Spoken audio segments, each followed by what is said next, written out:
बेटे को हाथ लगाने से पहले बाप से बात कर. We all recognize this, right? It's a signature line from Shah Rukh's latest action entertainer Jawan. And this is Shah Rukh's most political movie yet.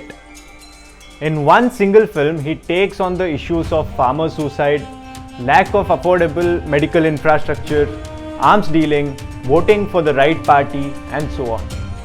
He and his band of vigilantes are those larger-than-life saviors. Azad and his team, a bunch of wrongly convicted women, are out for justice.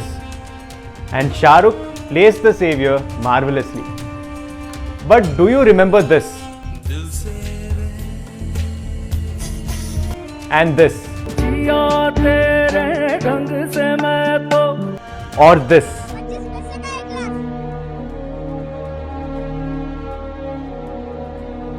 Or this? Come on. Okay, the last one isn't really a Shah Rukh Khan film per se, but can you guess where I am going with this? I am trying to bring to your notice that Jawan isn't the first time Shah Rukh did a film that tackled social issues and political issues. He has been doing political films almost throughout his career, but never overtly so. I get it. We are living in interesting times with layers of meaning in every move he makes. But let's not forget his incredible journey. All his movies with political or social messages were either packaged as entertainers or his star status overwhelmed the messages. Except maybe Dil Se. And we know what happened to that Mani Ratnam classic at the box office. That movie was not made for that time. Hang tight and let's go deep diving. I will bring to your notice Fir Bhi Dil Hai Hindustani. Remember the Juhi Chawla SRK starrer? While it primarily was a masala entertainer and a comedy film, it used humor and satire to shed light on the complex relationship between media, politics, and society in India. It touched upon the media ethics, political manipulation, corruption, and selfish corporate interests, freedom of press, and civic responsibility. It flew under the radar as a comedy, but the media, business, politics web it spun was ahead of its time. It's even more relevant today. Dil Se was groundbreaking. The love story of SRK Summer and Manisha Koirala's Meghna is set against the backdrop of insurgency and terrorism. The film portrayed the Indian government's heavy-handed approach towards insurgency. It explored several complex themes within the context of Indian society and politics. Northeast India? Ring any bells? It was a first in mainstream Hindi cinema. To date, people are trying to dissect its screenplay and the politics behind it. But that was Mani Ratnam, so that kind of political art was expected from him. But what about Karan Johar's My Name is Khan?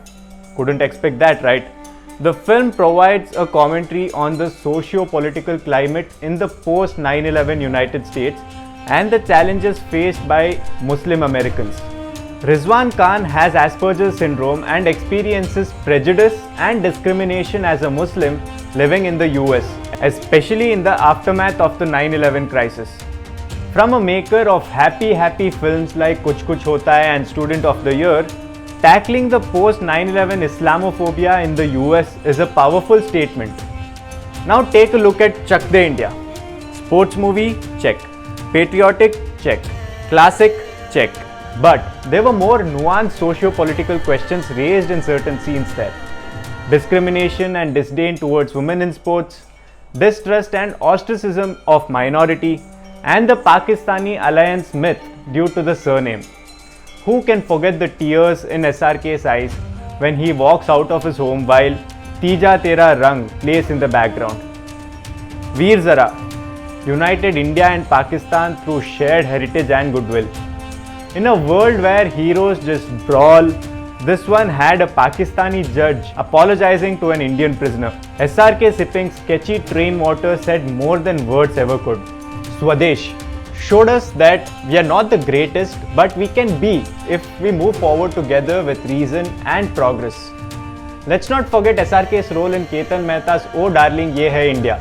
It captured mid-90s India post-liberalization and the clash between ambition and patriotism in a world of political intrigue. Special mentions are Pardes, had its own flavor too. Rais also deserves a place here, but I kinda sorta am on the fence here because it is based on a real life criminal. So I skipped it to avoid political squabbles. In Kamal Hassan's film Hey Ram, Shah Rukh Khan plays an important and politically significant role.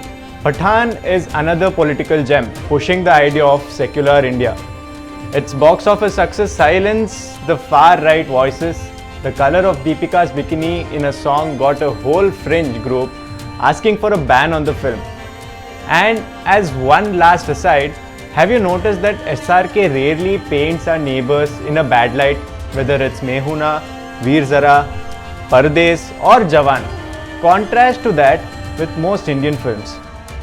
And in his television days, he tackled topics like the army and partition in Fauji and Dil Darya.